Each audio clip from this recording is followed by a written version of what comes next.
Hey folks, this is my second book here. It's Never Too Late to Fall in Love with Your Life. It's eco-printed. You can give or gift it at elephantjournal.com/shop. It's a collection of helpful tips or quotes with commentary. And I'm going to just read one little short quote and one slightly longer commentary every day for a while. See if you guys enjoy it, get something out of it for your life. And we're going to pick just a random page. So tell me which page to open up to and I will read that quote. Okay, 150, 46, or 257. All right, I'll pick 57 because two of you had a 57 number. And this is for all of you. Okay, so this is a Buddhist one. Here it goes. Tonglen, the Buddhist meditation practice of sending and taking, gives us a way to work with our or others' anger, suffering, stress, or heartbreak. So if you're going through grief, you're going through stress, you're going through anger, you're going through klesha, upset. Tonglen is a Buddhist meditation that works with that, sending and taking that energy. Simple yet counterintuitive. This meditation reverses the flow of ego which keeps us trapped in suffering and stress, easing our silly, crazy, mopey neurosis and engendering compassion. So it can actually transform neurosis into compassion. All right, so this is number 18 in the book. There's 108 tips or chapters or quotes with commentary. Our egos all tend to cling to pleasure and push away pain. Cling to pleasure and push away pain, especially when reality is painful. Ironically, this keeps us cycling through self-centered turmoil, adding fuel to the neurotic fire of samsara or suffering. You know, drama. And we think we don't want drama, but we get attached to it.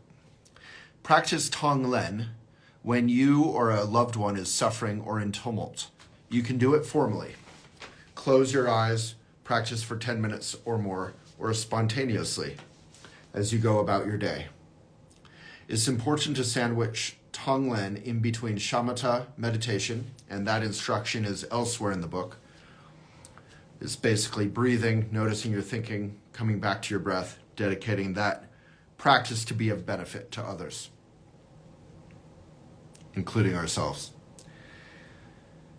It's important to sandwich Tonglen in between shamatha meditation, both before and after, or at least touch in with your experience of open mind, so that you don't overly attach to your emotions. Start small by visualizing something easy to care about, a puppy, say, or a loved one who's struggling. Send relief to them in the form of white, light, cool breath, and take any suffering from them in the form of hot, heavy, hot in-breath.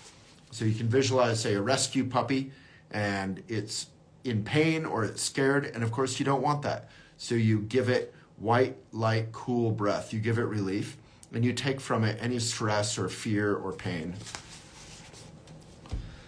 Send relief into them. Oh, I just read that. Expand your visualization from such an easy example as a puppy to yourself, to family, to friends, even those people you dislike, which could be family or friends sometimes, people in crisis, our whole world, those who are going through starvation or war, death of a loved one, illness, fear, and by dedicating any merit to all sentient beings. So we're not doing this practice for ourselves merely, but for all of us, which includes ourselves. Over time, negative emotions will no longer seem so intimidating, and our Tonglen practice will give birth to caring and confidence. So from a Buddhist point of view, this is actually not separate from activism or from caring or from actually helping. We talk about that elsewhere in the book.